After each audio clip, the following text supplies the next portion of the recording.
الحمد لله نحمده ونستعينه ونستغفره ونعوذ بالله من شرور أنفسنا ومن سيئات أعمالنا من يهده الله فلا مضل له ومن يضلله فلا هادي له وأشهد أن لا إله إلا الله وأشهد أن محمدا عبده ورسوله الذي أرسله بالحق بشيرا ونذيرا يا أيها الذين آمنوا اتقوا الله حق تقاته ولا تموتن إلا وأنتم مسلمون يا أيها الناس اتقوا ربكم الذي خلقكم من نفس واحدة وخلق منها زوجها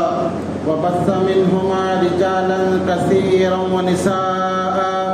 واتقوا الله الذي تساءلون به والأرحام إن الله كان عليكم رقيبا يا أيها الذين آمنوا اتقوا الله وقولوا قولا سديدا يصلح لكم أعمالكم ويغفر لكم ذنوبكم ومن يطع الله ورسوله فقد فاز فوزا عظيما أما بعد فإن خير الحديث كتاب الله وخير الهدي هدي محمد صلى الله عليه وسلم وشر الأمور محدثاتها وكل محدثة بدعة وكل بدعة ضلالة وكل ضلالة في النار. وقد قال الله تبارك وتعالى في القرآن المجيد أعوذ بالله السميع العليم من الشيطان الرجيم من همزه ونفخه ونفثه بسم الله الرحمن الرحيم قاف والقرآن المجيد بل عجبوا أن جاءهم منذر منهم فقال الكافرون هذا شيء عجيب أإذا متنا وكنا ترابا ذلك رجع بعيد قد علمنا ما تنقص الأرض منهم وعندنا كتاب حفيظ بل كذبوا بالحق لما جاءهم فهم في أمر مريج. وقال تعالى بسم الله الرحمن الرحيم إنا أعطيناك الكوثر فصل لربك وانحر إن شانئك هو الأبتر. رب اشرح لي صدري ويسر لي أمري واحلل عقدة من لساني يفقه قولي رب زدني علما اللهم رب زدني علما اللهم ألهمني رشدي وأعذني من شر نفسي آمين. محترم حاضرین، ہر قسم کے حمد و ثنا، بڑائی و کبریائی، تعریف و تسبیح اللہ وحدہ لا شریک خالق کائنات مالک ارض و سما کے لیے لائق و زیبا ہے. بے بہا درود و سلام ہو پیارے نبی جناب محمد رسول اللہ صلی اللہ علیہ وسلم پر جو اس کائنات کے لیے رحمت بن کر تشریف لائے. اللہم صلی علی محمد وعلی آل محمد كما صليت على إبراهيم وعلى آل إبراهيم إنك حميد مجيد. اللهم بارك على محمد وعلى آل محمد كما باركت على إبراهيم وعلى آل إبراهيم إنك حميد مجيد. محترم حضرات، نبی اکرم صلی اللہ علیہ وسلم جب نبی بنائے گئے تو مکمل 23 سال آپ صلی اللہ علیہ وسلم نے اس امت کی اصلاح کی کوشش کی، اور آپ کی ایک خواہش تھی کہ لوگ اللہ کی توحید کو قبول کر لیں اور لوگ بھڑکتی ہوئی آگ سے بچ جائیں. اور اس کوشش اور خواہش میں آپ صلی اللہ علیہ وسلم دن رات آپ نے ایک کر دیا. اور آپ صلی اللہ علیہ وسلم خود فرماتے ہیں کہ میری اور تمہاری مثال ایسی ہے کہ جیسے تم آگ میں گرنے جا رہے ہو اور میں تمہاری کمر پکڑ پکڑ کر تم کو آگ سے نکال رہا ہوں اور پکڑ پکڑ کر تم کو آگ سے روک رہا ہوں. اور آپ صلی اللہ علیہ وسلم کو آپ کے اس مشن کی تکمیل کے لیے بہت سارے مراحل آئے. طائف گئے تو وہاں پر لوگوں نے پتھر آپ کو مارا، آپ صلی اللہ علیہ وسلم پر کچرا ڈالا گیا، آپ صلی اللہ علیہ وسلم کو دیوانہ اور جادوگر کہا گیا. یہاں تک کہ مکے کے پارلیمنٹ میں جس کا نام دار الندوہ تھا، وہاں آپ صلی اللہ علیہ وسلم کے قتل کی سازشیں ہو رہی تھی. کوئی کہہ رہا تھا کہ ان کو شہر بدل کر دو، کوئی کہہ رہا تھا کہ ان کو قید میں ڈال دو یہاں تک کہ ان کی موت آ جائے. کوئی کہہ رہا تھا کہ ان کو قتل کر دو، اللہ تعالیٰ نے اس کا ذکر قرآن کے اندر کیا، وَإِذْ يَمْكُرُ بِكَ الَّذِينَ كَفَرُوا لِيُثْبِتُوكَ أَوْ يَقْتُلُوكَ أَوْ يُخْرِجُوكَ وَيَمْكُرُونَ وَيَمْكُرُ اللَّهُ وَاللَّهُ خَيْرُ الْمَاكِرِينَ، کہ یہ لوگ سازشیں کر رہے تھے، پلان بنا رہے تھے، اور اللہ بھی ایک پلان کر رہا تھا، اور اللہ تعالیٰ بہترین پلان کرنے والا ہے۔ نبی اکرم صلی اللہ علیہ وسلم نے اپنی امت کی خیر خواہی کی، اور ہر اچھی بات آپ صلی اللہ علیہ وسلم نے ہمیں بتائی۔ اسی لیے شریعت کے اندر یہ حکم ہے کہ ہم سب سے زیادہ پیارے نبی جناب محمد رسول اللہ صلی اللہ علیہ وسلم سے محبت کریں۔ اور آپ صلی اللہ علیہ وسلم نے خود فرمایا، بخاری کی روایت ہے، لا یؤمن احدکم حتی اکون احب الی من ولدہ ووالدہ والناس اجمعین، اللہ کی قسم تم میں سے کوئی شخص اس وقت تک مومن نہیں ہو سکتا جب تک کہ وہ مجھ سے محبت کرے، اپنے والد سے زیادہ، اپنے اولاد سے زیادہ، اور دنیا کی ہر چیز سے زیادہ جب تک وہ مجھ سے محبت نہ کرے وہ مومن نہیں ہو سکتا، چاہے وہ کتنا ہی ایمان کا دعویٰ کیوں نہ کرے، اگر اس کے دل میں سب سے زیادہ جب تک میری محبت نہ ہو وہ مومن نہیں ہو سکتا۔ تو نبی سے محبت یہ ایمان کا تقاضا ہے، نبی سے محبت یہ ایمان کی بنیاد ہے۔ اگر کوئی دل نبی کی محبت سے خالی ہے وہ دل ایمان سے خالی ہے۔ اور نبی کی محبت کتنی ہونی چاہیے؟ فرمایا کہ دنیا کی ہر چیز سے زیادہ نبی کی محبت ہو۔ اگر کوئی شخص نبی سے اتنی محبت کرتا ہے جتنا وہ اپنے ماں باپ سے محبت کرتا ہے، فرمایا کہ وہ بھی مومن نہیں ہو سکتا، کہ نبی کی محبت اس کے دل میں اس کے والدین کی محبت کے برابر ہے، وہ مومن نہیں ہو سکتا۔ نبی کی محبت اگر اس کے دل میں اس کی بیوی کی محبت کے برابر ہے، فرمایا کہ وہ بھی مومن نہیں ہو سکتا۔ نبی کی محبت اگر کسی کے دل میں اس کی اولاد کی محبت کے برابر ہے وہ بھی مومن نہیں ہو سکتا، بلکہ فرمایا کہ ان تمام لوگوں کی محبت سے زیادہ، محبت کے برابر بھی اگر محبت ہے وہ بھی مومن نہیں۔ فرمایا کہ ان سب کی محبتوں سے زیادہ اگر سینوں میں نبی کی محبت ہے، فرمایا کہ یہ سینے ایمان والے سینے ہیں، یہ مومن ہیں، ورنہ یہ مومن نہیں ہو سکتے۔ تو میرے دوستو، نبی کی محبت یہ تمام لوگوں کی محبتوں سے زیادہ ہمارے دلوں کے اندر ہو، اپنے ماں باپ کی محبت سے زیادہ ہمارے دل میں نبی کی محبت ہو، بیوی بچوں کی محبت سے زیادہ، بھائی بہنوں کی محبت سے زیادہ،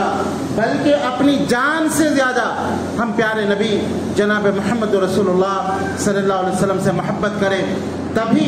ایمان مکمل ہو سکتا ہے، تبھی ہم پکے مومن اور مسلمان ہو سکتے ہیں۔ میرے دوست، نبی کی شان بہت اونچی شان ہے، آپ سید ولد آدم ہیں، آپ تمام اولاد آدم کے سردار ہیں، بلکہ جتنی مخلوقات اس دنیا کے اندر ہیں آپ اشرف المخلوقات میں سب سے اشرف اور اعلیٰ ہیں۔ اللہ کی تمام مخلوقات، آسمان ایک مخلوق، زمین ایک مخلوق، عرش ایک مخلوق ہے، کرسی ایک مخلوق ہے، ان مخلوقات میں اگر کوئی سب سے افضل ہے تو پیارے نبی جناب محمد رسول اللہ صلی اللہ علیہ وسلم ہے۔ اور اللہ تعالیٰ نے خود آپ کو عزت، بزرگی اور برتری عطا کی ہے۔ اللہ نے فرمایا وَرَفَعْنَا لَكَ ذِكْرَكَ، اے پیارے نبی ہم نے آپ کے ذکر کو بلند کر دیا، آپ کی شان کو ہم نے بہت اونچی کر دیا ہے، بہت آپ کا نام ہم نے بلند کر دیا ہے، نبی کے نام کو اللہ نے بہت اونچا کر دیا ہے۔ اور فرمایا اِنَّا أَعْطَيْنَاكَ الْكَوْثَرَ، اے نبی ہم آپ کو خیر کثیر دیں گے، یا پھر قیامت کے دن آب کوثر آپ کو دیا جائے گا، فَصَلِّ لِرَبِّكَ وَانْحَرْ، بس آپ اپنے رب کے لیے نماز پڑھیں اور قربانی کریں، إِنَّ شَانِئَكَ هُوَ الْأَبْتَرُ، یقیناً آپ کا دشمن یہی بے نام و نشان ہو کے رہ جائے گا، آپ کا جو دشمن ہے وہی ذلیل وخوار ہو کے رہ جائے گا۔ محترم حضرات، ہم دیکھتے ہیں آج کل سوشل میڈیا میں نبی اکرم صلی اللہ علیہ وسلم کی شان میں گستاخانہ الفاظ لوگ کہہ رہے ہیں، لوگوں کی اتنی ہمت ہو گئی کہ وہ آپ صلی اللہ علیہ وسلم کی شان میں گستاخی کر رہے ہیں، اور ٹی وی پر آ کر ایسے لوگ جن کو طہارت لینے کا طریقہ نہیں معلوم، جن کو پاکی اور صفائی کا طریقہ نہیں معلوم ہے، جو حلال و حرام کی تمیز نہیں رکھتے، ویسے لوگ آ کر اس پاک نبی جو اس کائنات کے سب سے افضل ترین انسان ہیں، جو اس کائنات کے سب سے بہتر انسان ہیں، اس نبی کی شان میں یہ لوگ گستاخانہ الفاظ کہہ رہے ہیں اور وہ یہ اعتراض پیش کر رہے ہیں کہ نعوذ باللہ پیارے نبی جناب محمد رسول اللہ صلی اللہ علیہ وسلم یہ ایک شہوت پرست انسان تھے۔ انہوں نے حضرت عائشہ رضی اللہ عنہا جن کی عمر 6 سال کی تھی انہوں نے ان سے نکاح کیا، اور جب رخصتی ہوئی 9 سال کی عمر عائشہ رضی اللہ عنہا کی تھی، تو جب وداعی ہوئی اللہ کے نبی صلی اللہ علیہ وسلم نے اس کم عمر لڑکی سے نکاح کیا، اور اس کو اعتراض کے طور پر ٹی وی پر پیش کیا جا رہا ہے۔ میرے دوستو، اس کا ایک ہی جواب ہے، سیدھا سا جواب یہ ہے، اگر عائشہ رضی اللہ عنہا کی شادی کو یہ لوگ دیکھ رہے ہیں تو ان کو معلوم ہونا چاہیے اس سے پہلے نبی اکرم صلی اللہ علیہ وسلم نے حضرت خدیجہ رضی اللہ عنہا سے نکاح کیا تھا، اور جب آپ صلی اللہ علیہ وسلم نے خدیجہ رضی اللہ عنہا سے نکاح کیا تو اس وقت نبی اکرم صلی اللہ علیہ وسلم کی عمر 25 سال کی تھی، آپ بھری جوانی کے اندر تھے، اور خدیجہ رضی اللہ عنہا 40 سال کی بیوہ عورت تھی، اور 2 شوہروں سے اس سے پہلے ان کا نکاح ہوئے تھے، 2 شوہر ان کے اس سے پہلے انتقال ہو گئے تھے، بیوہ عورت تھی، 40 سال کی بوڑھی عورت سے نبی اکرم صلی اللہ علیہ وسلم نے نکاح کیا، اور جب تک خدیجہ رضی اللہ عنہا زندہ رہی نبی اکرم صلی اللہ علیہ وسلم نے دوسرا کوئی نکاح نہیں کیا۔ خدیجہ رضی اللہ عنہا تقریباً نبی اکرم صلی اللہ علیہ وسلم کے زندگی میں آپ کے ساتھ 25 سال کا عرصہ گزاری، شادی کے بعد نبی کے 25 سال تک آپ صلی اللہ علیہ وسلم کے حیات طیبہ میں خدیجہ رضی اللہ عنہا رہی، اور اس وقت تک نبی اکرم صلی اللہ علیہ وسلم نے کوئی اور نکاح نہیں کیا۔ جب نبی اکرم صلی اللہ علیہ وسلم کی عمر 50 سال کی ہو گئی، خدیجہ رضی اللہ عنہ اس دنیا سے رخصت ہو گئی، تو آپ صلی اللہ علیہ وسلم نے سودا رضی اللہ عنہ سے دوسرا نکاح کیا۔ اس کے بعد اللہ کے حکم پر آپ صلی اللہ علیہ وسلم نے عائشہ رضی اللہ عنہ سے تیسرا نکاح کیا۔ یہاں پر لوگ عائشہ رضی اللہ عنہ کی عمر کا حوالہ دے کر کہتے ہیں کہ اتنی کم عمر لڑکی سے کیسے نکاح؟ شریعت کے اندر یہ ہے کہ جب بچی بالغ ہو جائے اس کا نکاح کر دینا چاہیے۔ شریعت بلوغت کو معیار بناتی ہے، اور اس زمانے میں عورتیں بالغ ہو جایا کرتی تھی، بلکہ آپ تاریخ اٹھا کر دیکھیں کہ جو ہے بہت سارے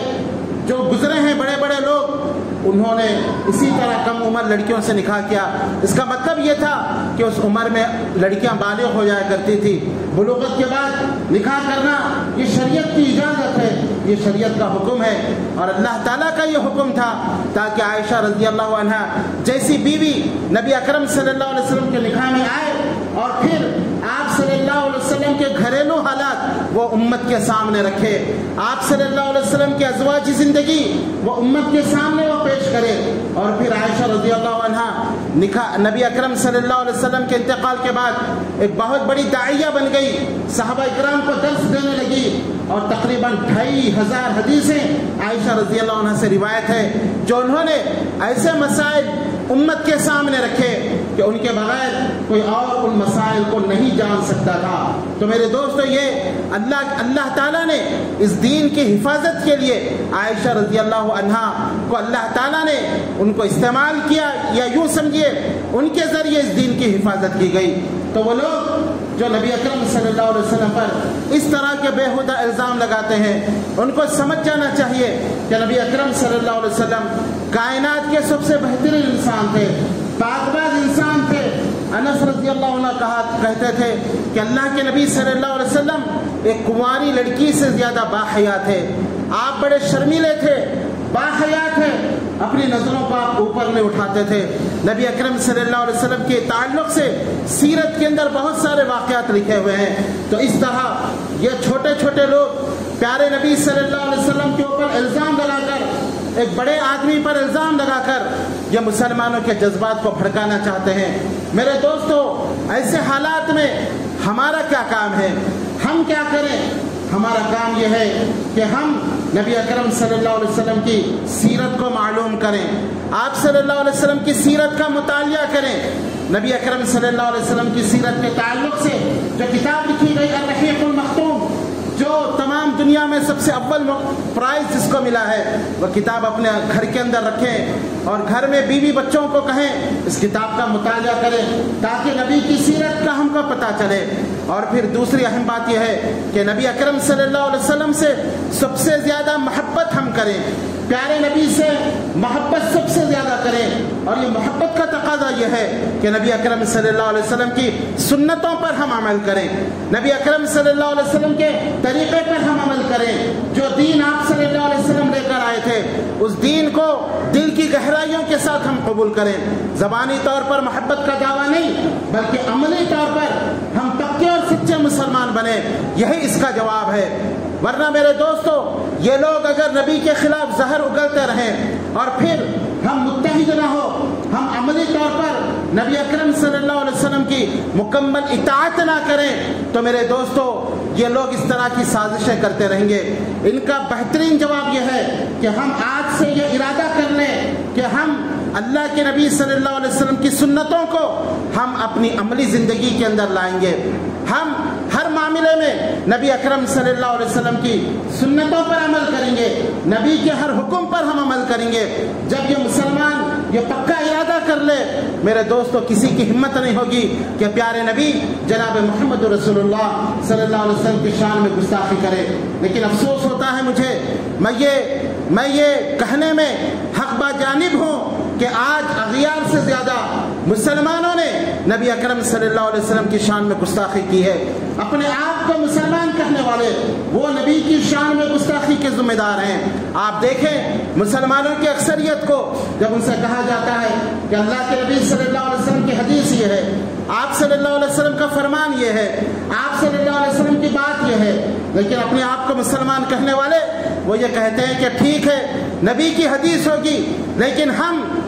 فلاں مذہب کے ماننے والے ہیں، ہم فلاں امام کی تابعداری کرنے والے ہیں، ہم فلاں فرقے کو ماننے والے ہیں۔ یہ نبی کی حدیث ہوگی لیکن چونکہ ہمارے مسلک میں یہ چیز نہیں ہے، ہمارے امام نے اسے نہیں کہا اس لیے ہم اس کو نہیں مان سکتے۔ اللہ اکبر۔ میرے دوستو بتلاؤ اس سے بڑی نبی کی گستاخی کیا ہوگی؟ نبی کی بات آ جائے، نبی کا حکم آ جائے، نبی کی حدیث آ جائے، نبی کا فرمان آ جائے اور ہم نبی کے حکم آنے کے بعد ہم اپنے ماحول کو دیکھیں، اپنے باپ دادا کو دیکھیں، اپنے بزرگوں کو دیکھیں، اپنے اماموں کے طریقے کو پر ہم عمل کریں تو بتلائیے کیسے نبی کی محبت ہمارے دل کے اندر ہوگی؟ اس سے بڑی نبی کی گستاخی کیا ہوگی؟ نبی کی محبت یہ ایمان کی شرط اول ہے اور محبت کا تقاضا یہ ہے کہ ہر معاملے میں پیارے نبی جناب محمد رسول اللہ صلی اللہ علیہ وسلم کی مکمل اطاعت اور پیروی کی جائے۔ آپ کا حکم آ جائے تو اپنے گردنوں کو جھکا دینا چاہیے۔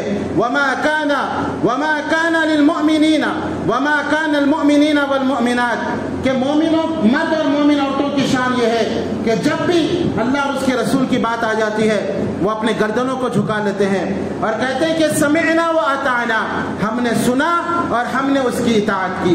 ہم نے مان لیا۔ نبی کی بات آنے کے بعد کسی اور کی بات کی کوئی اہمیت نہیں رہتی۔ میرے دوستو جس طرح نبی کی ذات جیسی کسی کی ذات نہیں ہو سکتی اسی طرح نبی کی بات جیسی کسی اور کی بات نہیں ہو سکتی۔ نبی کی بات یہ سب سے آخری بات ہوتی ہے۔ نبی کی بات آنے کے بعد اگر کوئی یہ کہے کہ میں فلاں مذہب کا ماننے والا ہوں، میں فلاں امام کے مطابق عمل کروں گا، میں تو حنفی ہوں، میں شافعی ہوں، میں مالکی ہوں، میں حنبلی ہوں، نبی کی حدیث بتانے کے بعد اگر کوئی اس طرح کی بات کرتا ہے یاد رکھیے یہ سب سے بڑا نبی اکرم صلی اللہ علیہ وسلم کا گستاخ ہے۔ معاف کرنا میرے الفاظ کو، یہ سب سے بڑا نبی کا گستاخ ہے۔ نبی کی بات آنے کے بعد ایک مسلمان کسی اور کی طرف دیکھنا پسند نہیں کرتا بلکہ نبی کی بات کو وہ اپنی پیشانی کا جھومر بنا لیتا ہے، نبی کی بات کے آگے اپنے خواہشات کو چھوڑ دیتا ہے، اپنے ماحول اور معاشرے کو چھوڑ دیتا ہے بلکہ نبی کی بات پر وہ عمل کرتا ہے۔ آپ دیکھیں کتنے ایسے مسلمان ہیں، آج خود آپ اپنے معاشرے کا جائزہ لیں، ان سے جب کہا جاتا ہے نبی اکرم صلی اللہ علیہ وسلم نے ایسے نماز پڑھی ہے، نبی کی نماز کا طریقہ یہ ہے، آپ سینے پر ہاتھ باندھ کے آپ نے نماز پڑھی، آپ صلی اللہ علیہ وسلم رفع الیدین کیا کرتے تھے، آپ صلی اللہ علیہ وسلم جب آمین کہتے تو مسجد نبوی گونج جاتی تھی۔ بخاری اور مسلم کی احادیث ان کے سامنے پیش کریں، یہ اپنے آپ کو مسلمان کہنے والا، یہ نبی کے لیے اپنی جان دینے کا نعرہ لگانے والا، یہ نبی کی شان میں گستاخی کو برداشت نہ کرنے والا یہ مسلمان، جب آپ اس کے سامنے یہ نبی کی احادیث پیش کریں، وہ مسکراتے ہوئے آپ سے کہے گا ٹھیک ہے یہ حدیث ہوگی، لیکن چونکہ میں مقلد ہوں، میں امام کا ماننے والا ہوں، میں تقلید کرنے والا ہوں، میں فلاں مذہب کا ہوں، اسی لیے ہمارے مسلک میں یہ چیز نہیں ہے۔ اللہ اکبر! آپ بتائیے یہ کیسی نبی سے محبت ہے؟ نبی کی توہین تو آج ہم مسلمان کر رہے ہیں، اسی لیے ان کافروں کو موقع مل گیا کہ وہ نبی اکرم صلی اللہ علیہ وسلم کی جیسی چاہے توہین کرتے ہیں۔ میرے دوستو، آج ضرورت اس بات کی ہے کہ ہم نبی اکرم صلی اللہ علیہ وسلم کے حکم اور آپ صلی اللہ علیہ وسلم کے فرامین پر عمل کرنے کا دل کی گہرائیوں سے ارادہ کر لیں، چاہے ہمارے باپ دادا کوئی بھی طریقے پر عمل کرتے ہوں، چاہے ہمارے بزرگ، چاہے ہمارے امام، چاہے ہمارا معاشرہ وہ پورا ایک طرف ہو، نبی کی بات ایک طرف ہے، نبی کی بات کا مقابلہ کسی کی بات نہیں کر سکتی۔ ایک طرف تمام علماء کی باتیں ہو، تمام اماموں کی باتیں ہوں، تمام بزرگوں کی باتیں ہوں، تمام اولیاء اللہ کی باتیں سب ایک طرف ہو، اور ایک طرف پیارے نبی جناب محمد رسول اللہ صلی اللہ علیہ وسلم کی بات ہو۔ اللہ کی قسم، نبی کی بات کے مقابلے میں ان کی باتوں کی کوئی اہمیت نہیں رہ جاتی۔ ہم کو اطاعت کرنا ہے پیارے نبی جناب محمد رسول اللہ صلی اللہ علیہ وسلم کی۔ صحابہ اکرام کا یہی طریقہ تھا، اسی لیے اللہ تعالیٰ نے فرمایا فَإِنْ آمَنُوا بِمِثْلِ مَا آمَنْتُمْ بِهِ فَقَدِ اهْتَدَوْا، اگر تم لوگ اس طرح ایمان لائے جس طرح صحابہ نے ایمان لایا تو تم کامیاب ہو جاؤ گے۔ صحابہ اکرام نبی سے سب سے زیادہ محبت کرتے تھے، لیکن ان کی محبت نبی کی اطاعت کے اندر تھی۔ جابر رضی اللہ عنہ نبی اکرم صلی اللہ علیہ وسلم کے ساتھ ہے۔ جابر ابو ذر غفاری رضی اللہ عنہ ایک صحابی رسول ہیں، نبی اکرم صلی اللہ علیہ وسلم کے ساتھ ہیں، آپ صلی اللہ علیہ وسلم کے ساتھ جا رہے ہیں۔ آپ صلی اللہ علیہ وسلم رکے اور جابر ان سے کہا صحابی سے تم یہیں پر کھڑے رہو جب تک میں نہ کہوں تم اس جگہ سے نہیں ہٹنا۔ صحابی رسول وہیں پر ٹھہر گئے، نبی اکرم صلی اللہ علیہ وسلم آگے چلے گئے، جا کر نظروں سے اوجھل ہو گئے، نظر نہیں آ رہے ہیں۔ اتنے میں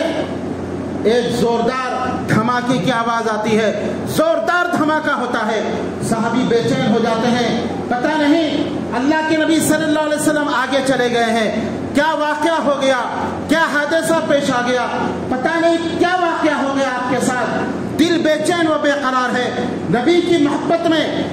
جو ہے مضطرب ہیں، بے چین ہیں، دل چاہ رہا ہے کہ بھاگ کر جاؤں، دوڑ کر جاؤں، نبی کو دیکھوں یہ آواز کیسی آواز ہے، نبی کی میں حفاظت کروں، نبی کو بچاؤں۔ ایک طرف محبت کا تقاضا ہے، دوسری طرف نبی کی اطاعت کا تقاضا ہے، نبی کا حکم ہے کہ میں جب تک نہ کہوں تم یہاں سے نہیں ہٹنا۔ ایک طرف نبی کی اطاعت کا مسئلہ ہے، ایک طرف نبی کی محبت کا مسئلہ ہے، لیکن اس صحابی نے نبی کی اطاعت کے ذریعے نبی سے محبت کا ثبوت دیا، دل بے چین و بے قرار ہونے کے باوجود وہیں ٹھہرے رہے، اس لیے کہ نبی اکرم صلی اللہ علیہ وسلم کا حکم تھا، وہیں ٹھہرے رہے۔ کچھ دیر کے بعد نبی اکرم صلی اللہ علیہ وسلم تشریف لائے، صحابی بے چین ہو گئے اور کہا اے اللہ کے نبی صلی اللہ علیہ وسلم میرے ماں باپ آپ پر قربان ہو جائے، ایک زوردار میں نے آواز سنا، میں بے چین ہو گیا، میں تڑپ گیا کہ کہیں آپ کو نقصان نہ ہو جائے، لیکن آپ کا جو حکم تھا میں یہاں سے نہ ہٹوں، آپ کی اطاعت میں نے نہیں ہٹا۔ تو اللہ کے نبی صلی اللہ علیہ وسلم نے کہا کہ تم نے اس آواز کو سنا؟ کہا کہ ہاں اللہ کے نبی میں نے اس آواز کو سنا۔ کہا کہ وہ جبرائیل کی آمد کی آواز تھی، جبرائیل علیہ السلام آئے تھے، ایک خبر لے کر آئے تھے، ایک میسج لے کر آئے تھے۔ وہ خبر اتنا اہم تھا کہ ایک آواز کے ساتھ، ایک دھماکے کے ساتھ جبرائیل علیہ السلام کی آمد ہوئی، اور جبرائیل علیہ السلام نے کہا اے اللہ کے نبی اپنی امت کے ہر شخص کو جنت کی خوشخبری سنا دیں جو شرک سے محفوظ رہا ہو، جس نے شرک نہ کیا ہو۔ یہ اتنی اہم بات تھی، دھماکے کے ساتھ اس بات کو پیش کیا گیا تاکہ دھماکے کے ساتھ اس امت کے اندر اندر یہ بات کو عام کر دیا جائے، اگر لوگ شرک سے بچیں گے اللہ تعالیٰ انہیں جنت عطا کرے گا، اگر ان کے گناہ زیادہ ہوں گے تو گناہوں کے بقدر جہنم میں اللہ چاہے تو ڈالے گا، پھر ان کو جنت ٹھکانا ہوگا۔ میرے دوستو، جبرائیل علیہ السلام 23 سال آئے، لیکن یہ چونکہ اہم بات تھی، کبھی دھماکہ نہیں ہوا 23 سال میں، یہ اہم بات تھی کہ دھماکے کے ذریعے یہ میسج دیا گیا۔ مگر میں آپ کو یہاں یہ بتانا چاہتا ہوں، اس صحابی کے اطاعت کا جذبہ کہ اللہ کے نبی کے تعلق سے بے چین ہو گئے، لیکن اللہ کے نبی نے کہا تھا میں جب تک نہ کہوں یہاں سے نہ ہٹنا، انہوں نے اطاعت کر کے نبی اکرم صلی اللہ علیہ وسلم سے محبت کا ثبوت کیا۔ تو میرے دوستو، صرف یہ نعرہ لگانا کہ ہم نبی سے محبت کرتے ہیں، ہم نبی کے لیے جان قربان کرتے ہیں، یہ نعروں سے کام چلنے والا نہیں۔ نبی سے اگر سچی محبت ہے تو ہر معاملے میں نبی اکرم صلی اللہ علیہ وسلم کی اطاعت اور پیروی کرنی ہوگی۔ نبی کی اطاعت یہی نبی سے محبت کا ثبوت ہے۔ ہم عملی میدان میں نبی کی اطاعت کو اہمیت نہیں دیتے، نبی کے حکم کو اہمیت نہیں دیتے، صرف زبان سے یہ دعویٰ کریں ہم نبی سے محبت کرتے ہیں، تو یہ میرے دوستو اس دعوے میں ہم جھوٹے ہیں۔ اللہ تعالیٰ سے میری دعا ہے کہ اللہ تعالیٰ ہمارے دلوں میں پیارے نبی جناب محمد رسول اللہ صلی اللہ علیہ وسلم کی سچی محبت کو پیدا کر دے، اور اللہ تعالیٰ جب تک ہمیں زندہ رہے ہر معاملے میں نبی اکرم صلی اللہ علیہ وسلم کی تابعداری کرنے کی ہمیں توفیق عطا فرمائے، اور آپ کی محبت میں جینے اور آپ کی محبت میں مرنے کی توفیق عطا فرمائے، اور کل قیامت کے دن آپ صلی اللہ علیہ وسلم کی رفاقت ہمیں نصیب فرمائے، اور آپ صلی اللہ علیہ وسلم کے ہاتھوں سے جام کوثر پینا ہمیں نصیب کرے۔ آمین یا رب العالمین، وآخر دعوانا ان الحمد للہ رب العالمین۔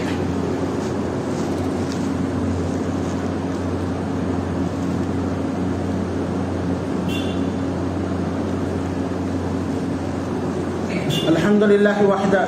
والصلاة والسلام على من لا نبي بعده وبعد، وقد قال الله تبارك وتعالى في القرآن المجيد والفرقان الحميد۔ میرے دوستو، جب نبی اکرم صلی اللہ علیہ وسلم کی سچی محبت اور آپ کی سچی اطاعت ہمارے دل میں آ جائے گی تو پھر کسی کو یہ ہمت نہیں ہوگی کہ وہ ہمارے نبی صلی اللہ علیہ وسلم کی شان میں کوئی گستاخی کرے، کیونکہ نبی کی اطاعت کے بعد ہم مضبوط ہو جائیں گے، اللہ کی رحمت ہمارے ساتھ ہوگی، اور یہ کفار ان کو ڈر ہے کہیں مسلمان مضبوط نہ ہو جائے۔ اندرا گاندھی کے بارے میں آتا ہے، کسی نے اندرا گاندھی سے کہا تھا کہ ہندوستان میں مسلمانوں کی تعداد بڑھتی جا رہی ہے اور مسلمان 1 ارب تک پہنچ گئے ہیں، تو اندرا گاندھی نے جواب دیتے ہوئے کہا اس میں ڈرنے کی کون سی بات ہے، مسلمان 1 ارب نہیں 50 ارب بھی پہنچ جائیں، 50 ارب بھی ہو جائیں، ہم کو کوئی نقصان نہیں ہوگا، لیکن یہ کوشش کرو کہ یہ 1 ارب مسلمان وہ 313 مسلمان نہ بن جائے جو جنگ بدر کے مسلمان تھے، وہ یہ 313 نہ بنے، بس یہی کوشش کرنی چاہیے، یہ لاکھوں کی تعداد میں ہو جائے۔ ان مسلمانوں سے کوئی ہم کو ڈر اور خوف نہیں، چونکہ یہ مسلمان نہ اللہ کی سچی اطاعت کرتے ہیں، نہ پیارے نبی محمد رسول اللہ صلی اللہ علیہ وسلم کی سچی تابعداری کرتے ہیں۔ تو میرے دوستو، آج ضرورت اس بات کی ہے، اگر ہم عزت چاہتے ہیں، اگر ہم سر بلندی چاہتے ہیں، اگر ہم نبی اکرم صلی اللہ علیہ وسلم کی شفاعت چاہتے ہیں، اگر ہم کل قیامت کے دن آپ کے ہاتھ سے جام کوثر پینا چاہتے ہیں، تو آپ آج سے ہی ہر معاملے میں پیارے نبی صلی اللہ علیہ وسلم کی اطاعت کو آپ اپنا آپ اپنی سوچ کا محور بنا دیں، آپ نبی کی اطاعت پر عمل کرنے کی کوشش کریں، چاہے زمانہ کتنا ہی آپ کا خلاف کیوں نہ ہو، چاہے لوگ آپ کے مخالف کیوں نہ بن جائیں، آپ یہ عہد کر لیں کہ میرا ہر زندگی کا ہر معاملہ، ہر پہلو میں نبی اکرم صلی اللہ علیہ وسلم کی سنت کے مطابق کروں گا، آپ کی اطاعت کے مطابق کروں گا، چاہے اس سے پورے لوگ میرے مخالف ہو جائے، چاہے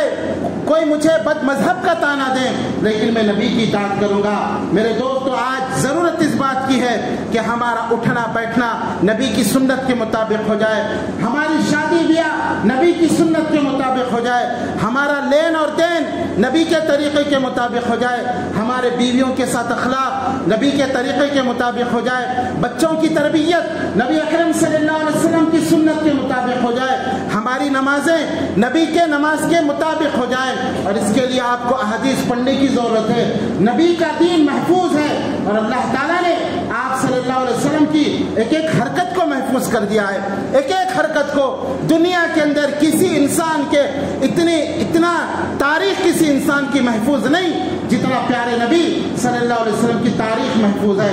آپ ہنسے، آپ کا ہنسنا محفوظ کر دیا گیا، آپ مسکرائے، آپ کا مسکرانا محفوظ کر دیا گیا، آپ بھولے،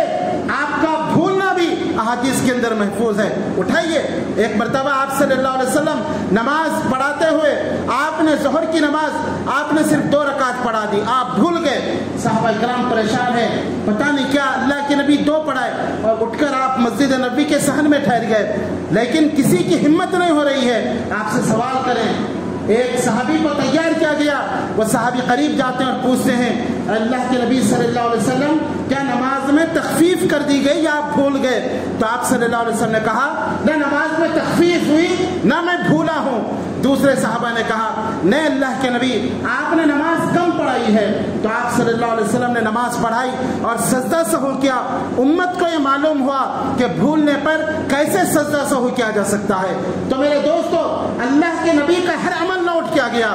آپ سو گئے، آپ کا سونا بھی نوٹ کیا گیا۔ مزدلفے کی رات ہے، حج کے ایام ہیں، حاجی عرفات سے مزدلفے کی طرف جا رہے ہیں۔ مزدلفے میں جا کر مغرب اور عشاء قصر کر کے نبی اکرم صلی اللہ علیہ وسلم سو گئے۔ تو کہا گیا کہ جو یہاں پر سو جائے گا اس کو عبادت کا ثواب ملے گا۔ آپ سو گئے، سونا عبادت بن گیا۔ تو میرے دوستو، نبی اکرم صلی اللہ علیہ وسلم کے ایک ایک عمل کو نوٹ کیا گیا، ایک ایک عمل کو تاریخ میں محفوظ کیا گیا، اللہ نے محفوظ کر دیا۔ ضرورت اس بات کی ہے کہ ہم اس کا مطالعہ کریں، ہم احادیث کھولیں، ہم نبی اکرم صلی اللہ علیہ وسلم کی سنت کو اپنی زندگی میں لانے کی کوشش کریں۔ تو میرے دوستو، آسانی کے ساتھ ہم نبی کے طریقے پر عمل کر سکتے ہیں اور اللہ تعالی ہم سے راضی ہو جائے گا اور عزت اور سر بلندی ہمارا قدم چومے گی۔ اب آئیے پیارے نبی جناب محمد رسول اللہ صلی اللہ علیہ وسلم پر درود بھیجیں، جن پر اللہ تعالیٰ خود درود بھیجتا ہے، اس کے فرشتے درود بھیجتے ہیں، اور مومنوں کو درود بھیجنے کا حکم دیتے ہوئے اللہ تعالیٰ اپنی کتاب میں ارشاد فرمایا ان اللہ وملائکتہ یصلون علی النبی یا ایہا الذین آمنوا صلوا علیہ وسلموا تسلیما اللہم صلی علی محمد وعلی آل محمد كما صليت على إبراهيم وعلى آل إبراهيم إنك حميد مجيد اللهم بارك على محمد وعلى آل محمد كما باركت على إبراهيم وعلى آل إبراهيم إنك حميد مجيد اللهم أعز الإسلام والمسلمين اللهم أعز الإسلام والمسلمين وأذل الشرك والمشركين ودمر أعداء الدين اللهم اكفنا بحلالك عن حرامك وأغننا بفضلك عمن سواك اللهم اقسم لنا من خشيتك ما تحول به بيننا وبين معصيك ومن طاعتك ما تبلغنا به جنتك ومن اليقين ما تهون به علينا مصائب الدنيا متعنا بأسمائنا وأبصارنا وقواتنا ما أحييتنا واجعله الوارث منا واجعل ثأرنا على من ظلمنا وانصرنا على من عادانا ولا تجعل مصيبتنا في ديننا